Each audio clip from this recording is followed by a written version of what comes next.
Welcome back to IHIMS education. मैं मोहित पांडे आ चुके हैं अपने पार्ट 2 के साथ, जिसका नाम है आपका रेस्पिरेटरी सिस्टम।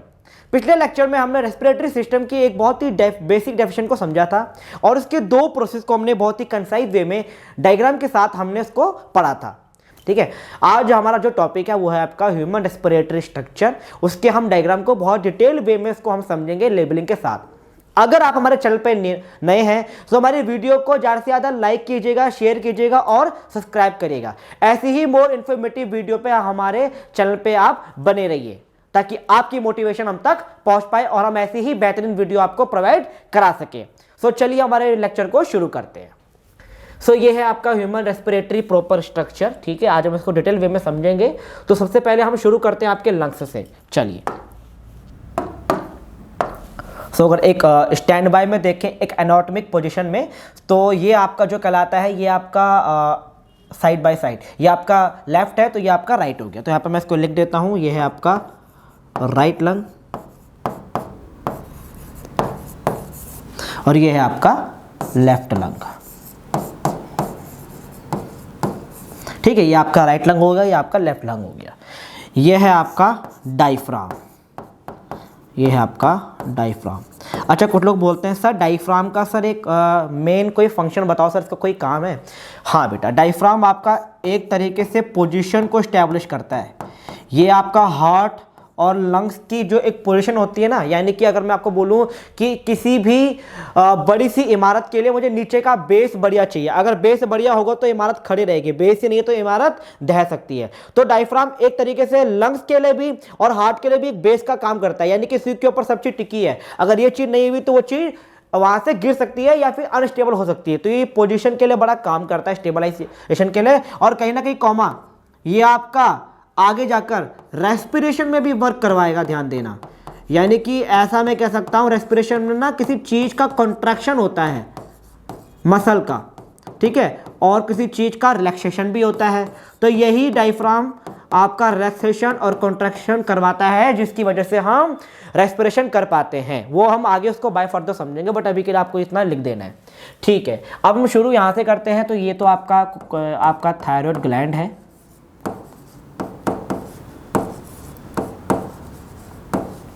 ये आपका लैरिंक्स है, जिसको आपको उसमें वॉइस बॉक्स भी बोलते हैं, वॉइस बॉक्स। ठीक है, ये आपका ट्रैकिया। अच्छा, ट्रैकिया के बारे में एक चीज़ आपको मैं यहाँ पे लिख के दे देता हूँ। ट्रैकिया में आपको सी शेप रिंग लाइक, ठीक है, कार्टिलेज मिलती है,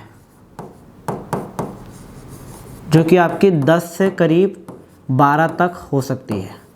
ठीक है, सी शेप रिंग लाइक कार्टिलेज 10 से 12 के आसपास हो सकती है। फिर ये आगे बाय फर्दर आपके ब्रोंकियल्स में या फिर आपके इसमें ब्रोंकाई में डिवाइड हो जाते हैं। तो यहाँ पे मैं आपको लिख देता हूँ, ये आपका ब्रोंकियल्स भी कह सकते हो इसको आप, ब्रोंकियल्स। ठीक है, ओके। और फिर आगे बाय फर्दर ये आगे तक जाएगा। अच्छा, ये आपकी जो सी शेप रिंग है ये आपकी यहाँ तक जाती है, फिर इसके आगे ये आपको नहीं मिलेगी। अच्छा, ये जो बहुत स्मॉलेस्ट हिस्सा है आपका, बहुत छोटा हिस्सा, ये इसको मैं इधर लेबलिंग कर लेता हूँ। ठीक है, यहाँ पर ये आपका कहलाता है एल्वियोलाई, और इसको मैं आराम से आपको नेक्स्ट स्लाइड में समझाऊंगा आराम से। अभी हम इसके लेबलिंग करते हैं। अच्छा, ठीक है, ये जो आपको दिख रहा है ये आपका इसमें, ये आपके इसमें जो 1 2 और 3 ये आपके लोब्स हैं। ठीक है, ये आपके लोब्स हैं। मैं एक को मार्क करता हूँ, आपको बाकी सब अपने आप से याद आ जाएगा। ये इसके लोब हैं। ऐसे इसमें आपको सिर्फ 2 ही लोब मिलेंगे, 1 और 2। ये भी इसके लोब्स हैं। ठीक है, ये भी इसके लोब्स हैं। अच्छा, फिर सर ये जो आगे बाय फर्दर ब्रांच जा रही है, ठीक है, तो उसको हम अलग से समझते हैं, पर अभी आप इतने को लेबल कर लीजिए। ये आपका बेसिक एक डायग्राम है जो आपको समझना बहुत जरूरी होता है। ठीक है, इसको एक बार आप नोट डाउन कर लीजिए। ठीक है, अच्छा, इसमें एक और चीज़ भी है, मैं आपको बता देता हूँ। ये जो है आपका, इसको हमारे में कार्डियक नोच बोलते हैं, इसको हमारे में कार्डियक नोच बोलते हैं, जो कि हार्ट के लिए होता है। मैं यहाँ पे बना देता हूँ एक बार, ताकि ये भी आपको याद ही हो जाए हाथों हाथ। ठीक है, ये आपका हार्ट है और इसी के लिए ये यहाँ पे होता है। अच्छा, ये जो बीच का जो स्पेस होता है, ठीक है, इस स्पेस का भी एक नाम है, स्पेस का भी एक नाम है, इसको हम बोलते हैं मेडियास्टिनम।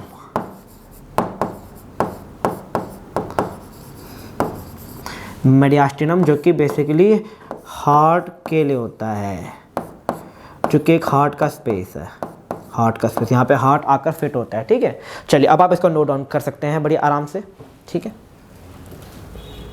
चलिए तो हम अपने नेक्स्ट उस पर चलते हैं। अच्छा, तो मैं आपको आगे कुछ बता रहा था। ठीक है, मान लेता हूँ कि ये आपका लंग्स है।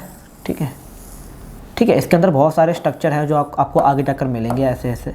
ठीक है, बहुत ही स्मॉल बाय फर्दर स्ट्रक्चर हैं जो आपको आगे जाकर मिलने वाले हैं। तो मैं उन्हीं में से एक स्ट्रक्चर को उठाता हूँ, जैसे कि फॉर एग्जांपल के लिए मैंने इसको उठा लिया, इसको मैं बाहर ले आया। ठीक है, तो इसको मैं आपको इससे बना के दिखाता हूँ। ये कुछ ऐसा सा होता है।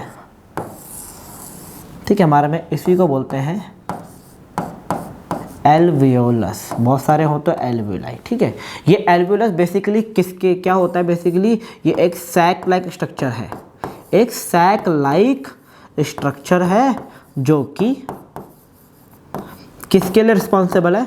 एक्सचेंज ऑफ गैसेस के लिए। ये एक्सचेंज ऑफ गैसेस करवाता है, एक्सचेंज ऑफ गैसेस करवाता है, जिसमें आपका आता है क्या? O2 and CO2। O2 and CO2, इसको भी आप नोट डाउन कर लीजिए। ठीक है, इसको भी नोट डाउन कर लीजिए। यहीं पे आपको एक और चीज़ भी मैं यहाँ पर अलग से लिखवा देता हूँ ताकि आपको याद हो जाए, इसी में ही कंबाइन। अगर बाई चांस ये लंग्स है, ठीक है, तो ये लंग्स आपका 2 मेम्ब्रेन से मिलके बना है। ये लीजिए, आपको एक बस का लेबलिंग भी लिखवा देता हूँ मैं साथ ही साथ। ठीक है, जो बाहर की होती है उसको हम बोलते हैं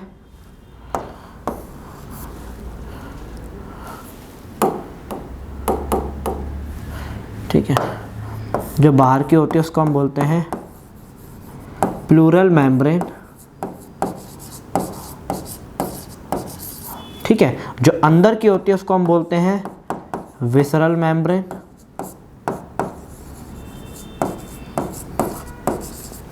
और उसके बीच में एक फ्लूइड प्रेजेंट होता है,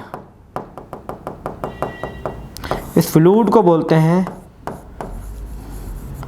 प्लूरल फ्लूइड। Pleural fluid. और जो ये बीच का जो गैप होता है, इस गैप को हमारे में बोलते हैं विसरा। यहाँ पे एक और चीज़ भी आपको बता देता हूँ। प्लूरल वर्ड जो होता है बेटा, प्लूरल वर्ड, यहाँ पे एक और चीज़ लिख देता हूँ अलग से कि जो आपके में एक वर्ड है प्लूरा या फिर प्लूरल, ये प्लूरा जो वर्ड होता है ये आपका लंग्स के लिए इस्तेमाल करा जाता है। आज के इसको याद रखना, प्लूरल वर्ड आपका लंग्स के लिए इस्तेमाल करा जाता है। It's a very very important, ये वर्ड आपको याद कर लेना है। ठीक है, तो ये बाहर की जो होती है ये होती है आपकी प्लूरल मेम्ब्रेन, थोड़ी सी अंदर की जो होती है वो है विसरल मेम्ब्रेन, और जो बीच में जो फ्लूइड भरा होता है वो है आपका प्लूरल फ्लूइड। ये एक तरीके से आपका अटैचमेंट का भी काम करता है। ठीक है, अटैचमेंट का भी काम करता है। ठीक है, अटैचमेंट का काम करता है, इसको भी आप नोट डाउन कर सकते हैं, एक बार इसको नोट डाउन कर लीजिए। ठीक है, अच्छा, एक क्वेश्चन आया था बच्चों के मन में कि सर एक लंग्स में, या फिर मैं ये बोलता हूँ सर कि लंग्स दोनों ही लंग्स में मिलाकर कितने एल्वियोलाई हो सकते हैं? तो मैं यहाँ पर आपको इसकी कोई प्रॉपर काउंटिंग नहीं है, बट हाँ एक अप्रॉक्स वैल्यू जो हर किताब में दे रखी होती है, गूगल में भी, तो आपको दिखा देता हूँ आपके इसमें कि 300 मिलियन के आसपास आपको इसमें एल्वियोलस यानी कि एल्वियोलाई मिलेंगे। ठीक है, आपको 300 मिलियन के आसपास आपको इसमें एल्वियोलाई मिलेंगे, एल्वियोलाई। ठीक है, आपको इसमें 300 मिलियन के आसपास एल्वियोलाई इसमें मिलेंगे। सो आई होप आपको ये सब समझ आ गया होगा। एक बार उसको नोट डाउन कर लीजिए आप आराम से। ठीक है, तो बेसिकली आज हमने क्या क्या समझा, आज हमने इस डायग्राम को बहुत डिटेल में पढ़ा। आपका जो आपका आता है ह्यूमन रेस्पिरेटरी स्ट्रक्चर, जिसमें हमने लैरिंक्स देखा, थायराइड ग्लैंड देखा, आपका ट्रैकिया देखा हमने, और आपका bronchioles, cardiac notch, lobes, left lung, diaphragm, right lung, alveoli, mediastinum, और आपके ये भी लोब्स हो गए। ठीक है, सो इन सब चीज़ों को हमने बड़ी ध्यान से समझा। अच्छा, एक और चीज़ आपके इसमें नोट डाउन अलग से जो मैं आपको बता देता हूँ, जो बार बार आपके इसमें आती है काम में। ठीक है, ये जो लोकेशन होती है ये है आपकी T5 यानी कि थोरेसिक 5। T5 में आपका ये 2 में आगे जाकर बढ़ जाता है। ठीक है, T5 में ये आपका 2 में आगे जाकर बढ़ जाता है। अगर आपको याद करना हो कि ये कहाँ से बटेगा तो वो लोकेशन आपकी कहलाती है T5, यानी कि थोरैसिक वर्टिब्रा नंबर 5, T5 बोलते हैं उसको। तो ये भी आप नोट डाउन कर सकते थे। और फिर हमने इन सब डायग्राम को समझा। जो मेडियास्टर्नम कहलाता है, यहाँ पे हार्ट आता है, उसको हम बोलते हैं मेडियास्टर्नम, जो कि आपका हार्ट का स्पेस होता है, और ये आपका कार्डियक नोच है। ध्यान दीजिएगा, राइट लंग में 3 लोब होते हैं, लेफ्ट लंग में आपके 2 लोब होते हैं। फिर हमने यहाँ पर ये समझा कि एक लंग्स में कितने होते हैं आपके एल्वुलाई, 300 मिलियन, जिसमें से ये आपका स्ट्रक्चर कहलाता है एल्वुलाई। एल्वुलाई एक एल्वुलोसेबस है, क्योंकि अकेले के लिए हम बोलते हैं एल्वियोलस। वो आपका सैक लाइक स्ट्रक्चर है जो कि आपका एक्सचेंज ऑफ गैसेस करवाता है, O2 एंड CO2 का। और वहीं पर जो आपका जो लंग्स है उसमें 2 मेम्ब्रेन आपको मिलेगी। नंबर 1 पहली प्लूरल मेम्ब्रेन, सेकेंड है विसरल मेम्ब्रेन। दोनों के बीच में जो फ्लूइड भरा होता है वो है आपका प्लूरल फ्लूइड, जो कि अटैचमेंट का काम करता है, और प्लूरा वर्ड आपके लिए लंग्स के लिए इस्तेमाल किया जाता है। सो आई होप आपको मेरा लेक्चर अच्छे से समझ आ गया होगा। आपने रेस्पिरेटरी सिस्टम का जो डायग्राम होता है वो आपको अच्छे से समझ में आ गया होगा, डिटेल में सही। सो ऐसी ही मोर इन्फॉर्मेटिव वीडियो के लिए हमारे चैनल को लाइक कीजिए, शेयर कीजिए और ज़्यादा से ज़्यादा उसको सब्सक्राइब करिए, ठीक है। ऐसी ही मोर इन्फॉर्मेटिव वीडियो ताकि हम तब तक आपके पास पहुंचा पाएँ, और तब तक के लिए थैंक यू।